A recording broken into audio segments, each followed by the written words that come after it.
Salut, bienvenue dans cette vidéo où je vais te montrer une petite astuce pour obtenir des rendus de très haute qualité dans Blender.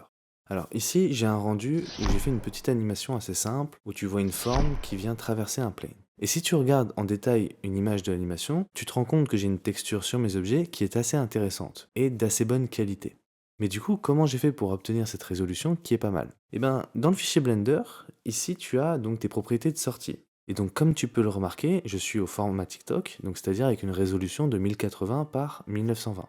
Si je regarde mes propriétés de rendu, je suis en 256 samples.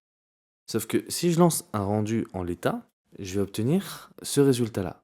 Et ce résultat-là, ben, si tu zoomes, tu te rends compte que la texture n'est pas tout à fait intéressante. Au contraire, elle est assez floue et on voit pas de détails. Du coup, ce qui nous vient en tête quand on veut augmenter justement la qualité de rendu, c'est d'augmenter le nombre de samples. C'est vrai, augmenter le nombre de samples, ça va permettre d'augmenter la qualité. Si imaginons que je pars donc sur les 4096 d'origine que tu as dans ton fichier Blender quand tu l'ouvres et que j'active le denoise, techniquement je vais avoir un rendu de meilleure qualité.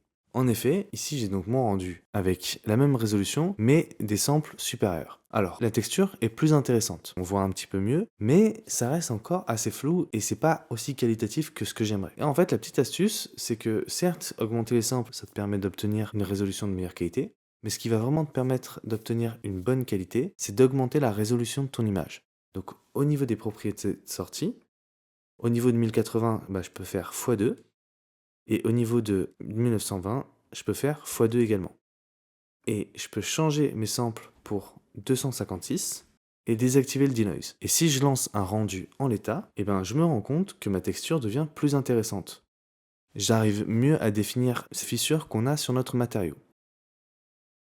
Et donc si j'augmente encore la résolution, je vais avoir une qualité supérieure. Donc par exemple, si je fais à nouveau x2 ici et que je fais x2 ici, et que je lance un rendu, et ben du coup, j'obtiens le résultat que je t'ai montré au début avec une texture qui devient beaucoup plus intéressante. Alors, bien évidemment, c'est à prendre avec des pincettes, dans la mesure où augmenter la résolution va forcément te faire augmenter ton temps de rendu. Donc ça dépend de ton utilisation, je te déconseille d'en abuser, mais en tout cas, si tu n'arrives pas à obtenir la qualité que tu veux en augmentant le nombre de samples, et ben il te suffit d'augmenter ta résolution. Voilà, c'est tout pour cette vidéo, je te dis à plus dans une prochaine vidéo. Peace! Hey, allô, allô, je vois du liège et des ronds.